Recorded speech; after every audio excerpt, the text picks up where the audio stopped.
Here's something nobody tells Gen X about net worth. And it's the reason most of us feel permanently behind, even when we're not. The financial world gives you one number, one target, one finish line, $1 million. That's the standard. That's what every calculator, every article, every retirement projection shoves in your face.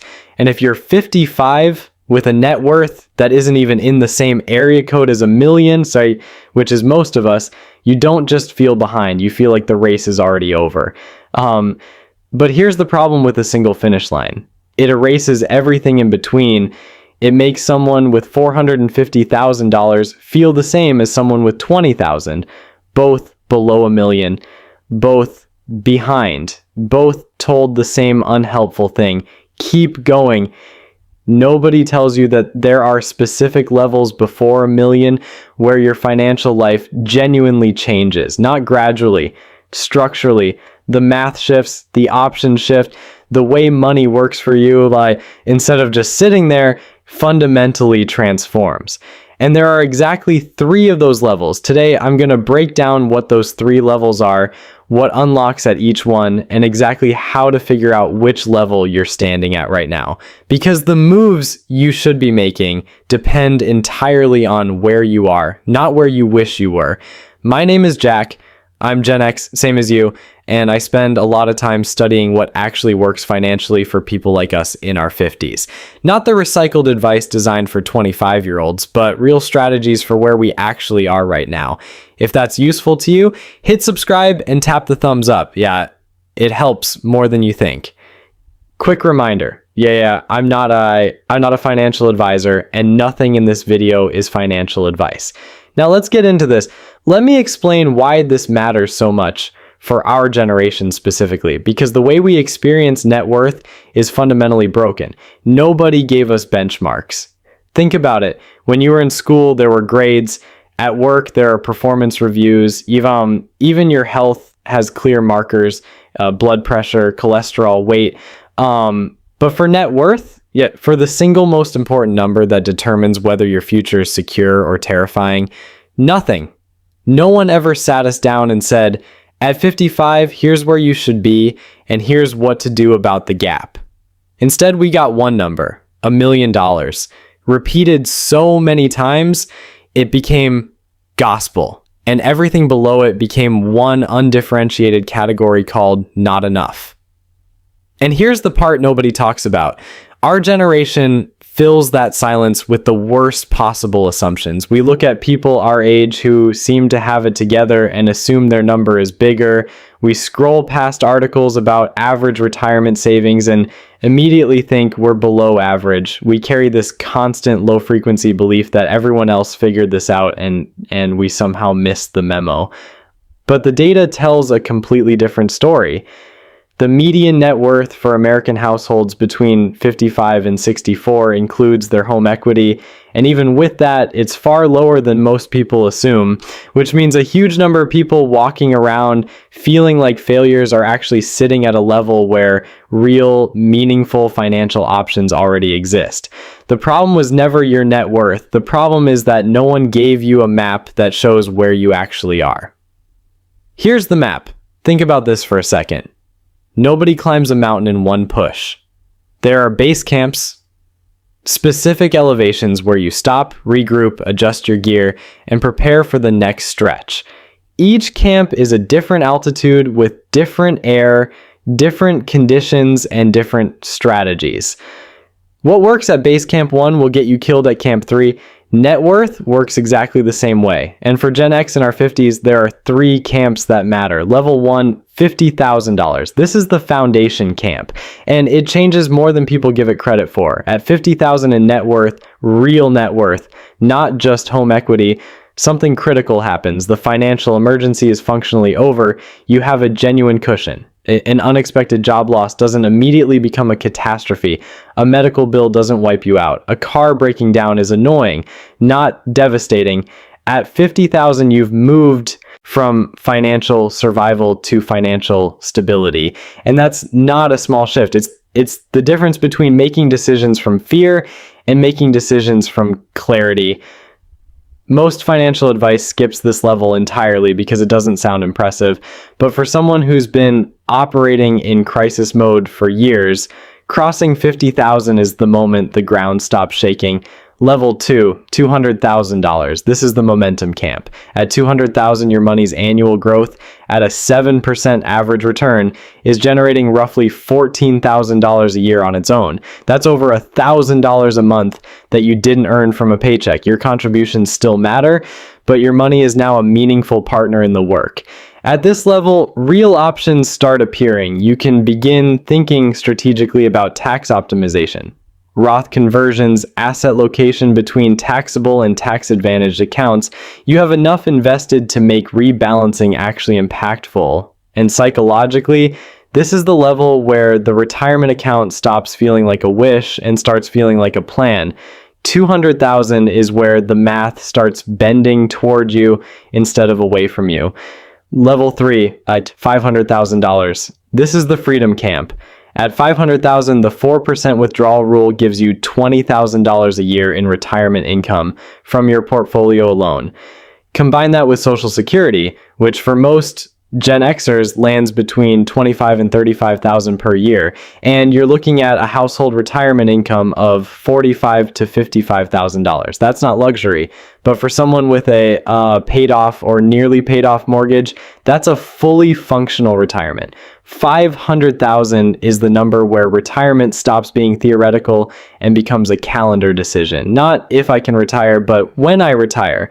That shift from if to when changes everything about how you think, plan, and spend in your remaining working years. So if these levels are this clearly defined, if the math is this concrete, why do most Gen Xers have no idea which camp they're standing in? Because our generation has been conditioned to think about money in binary. You're either rich or you're not. You either made it or you didn't.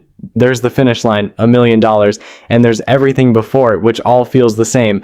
Not enough. The 2023 Schwab Modern Wealth Survey found that Americans believe you need approximately $2.2 million to be considered wealthy, but when asked what it takes to be financially comfortable, the number dropped to 774,000. That's a gap of nearly $1.5 million between comfortable and wealthy. And somehow the financial industry talks about both as if they're the same thing. For Gen X, this binary does real damage. When the only numbers you ever hear are 7 figures, anything less triggers the same emotional response, failure. There's no acknowledgement that 50,000 is meaningfully different from 5,000. No recognition that 200,000 opens doors, that 100,000 doesn't. No framework that says, here's where you are, here's what's available to you at this specific level, and here's how to move to the next one. We don't have a scoreboard. We have a pass-fail stamp, and most of us assume we're failing. This is all or nothing thinking applied to money, and it's one of the most expensive psychological patterns our generation carries. Because when you believe nothing matters until you hit 1 million, you stop making the moves that matter at 200,000. You stop optimizing, you stop paying attention, you check out, because why bother fine-tuning something that's already not enough? But the truth is, each level has its own playbook, and the person who runs the plays at their current camp reaches the next camp dramatically faster than the person who ignores everything below the summit. But here's where it gets interesting. And this reframes the entire way you should be thinking about your financial position right now. Here's the part most people completely miss. Each level doesn't just mean you have more money, it means you have access to financial moves that literally don't work at the level below. The game changes at each camp. And if you don't know that, you're either making moves that are too advanced for where you are, or more commonly, you're not making moves that your current position already supports. At 50,000, the unlock is behavioral. You can stop making financial decisions from panic and start making them from stability. The right move at this level is building an automated saving system, eliminating high interest debt, and making sure every dollar has a direction. The wrong move is trying to pick stocks or optimize tax strategies. That's Camp 2 thinking applied at Camp 1. At 200,000, the unlock is strategic. Now tax optimization matters. Roth conversions make a measurable difference. Rebalancing your portfolio between stocks, bonds, and international funds actually moves the needle. Catch-up contributions compound with enough force to feel real. The wrong move at this level is sitting in the same target date fund you picked 15 years ago and never looking at it. That's Camp 1 behavior in a Camp 2 position. At 500,000, the unlock is freedom. Now you're building a withdrawal strategy. Now you're mapping Social Security timing against portfolio income. Now you're deciding when to retire, not whether you can. The wrong move at this level is continuing to hoard cash in a savings account earning 3% because you're still operating from a scarcity mindset that hasn't updated to match your actual position. You're not at zero, you're at a camp, and every camp has moves that belong specifically to it. The fastest way to the next level isn't trying to copy what people above you are doing, it's fully executing the playbook for where you actually stand right now. Let's put this to work. 3 steps, all specific, all doable in the next 30 days. Step 1, and do this before anything else. Calculate your actual net worth, not your retirement balance alone, your full net worth. That means every asset you own. Retirement accounts, savings accounts, brokerage accounts, the current market value of your home, minus every debt you carry, mortgage balance, car loans, credit cards, student loans. Write the final number down. For a lot of us, this is the first time we've ever seen our actual position in one place. And here's what usually happens. The number is higher than expected because the home equity adds a significant chunk most people forget to count. Or the number reveals that the home is doing all the heavy lifting while the retirement accounts are lagging. Either way, you now have something you didn't have before, a truthful starting point. You cannot make the right moves if you don't know which camp you're in. This takes 1 focused hour with a notepad and your account logins. Do it this weekend. The second thing, which changes everything once you see it, identify your current level and commit only to the moves for that level. If you're at or near 50,000, you see your job is to build the automated system, set up automatic contributions, eliminate any remaining high interest debt, and create a clear monthly flow of money from paycheck to savings to investments. Don't worry about Roth conversions or tax optimization yet. That's Camp 2. If you're at or near 200,000, now is the time to get serious about asset allocation, catch-up contributions, and tax-advantaged positioning. Review your portfolio, maximize every contribution limit available to you, and consider whether Roth conversions make sense in your current tax bracket. If you're approaching 500,000, start building your withdrawal map, coordinate your Social Security timing, and meet with a fee-only planner to model your first 5 years of retirement income. The fastest path to the next level is mastering the level you're at, not skipping ahead to strategies that don't fit your position yet. Third, and this one is specific to our age, set a level update with backward math. Take the next net worth level above where you are right now and subtract your current net worth. Divide the gap by the number of months you have until your target retirement date. That gives you the monthly amount you need to move to reach the next level, including contributions and estimated investment growth. Write that number down, tape it to your monitor, set a monthly calendar reminder to check your progress against it. This isn't about pressure, it's about turning an abstract goal into a trackable number you can measure every 30 days. When you can see yourself approaching the next camp, like month by month, dollar by dollar, the all or nothing thinking breaks. You're not failing, you're climbing, and the next camp is closer than you think. These aren't 10-year commitments. These are this month decisions that give you something most Gen Xers don't have. A map with a clear, you are here marker and a visible path forward. Remember what I said at the start? That feeling of being permanently behind, not because of where you actually are, but because the only finish line anyone ever gave you was $1 million. I carried that feeling for years, looking at a number that was growing, genuinely growing, and still feeling like it wasn't enough. Like I was losing a race I was never going to win. And the worst part was that the feeling made me stop paying attention.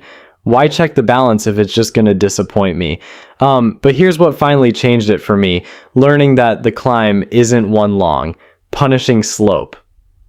It's 3 camps.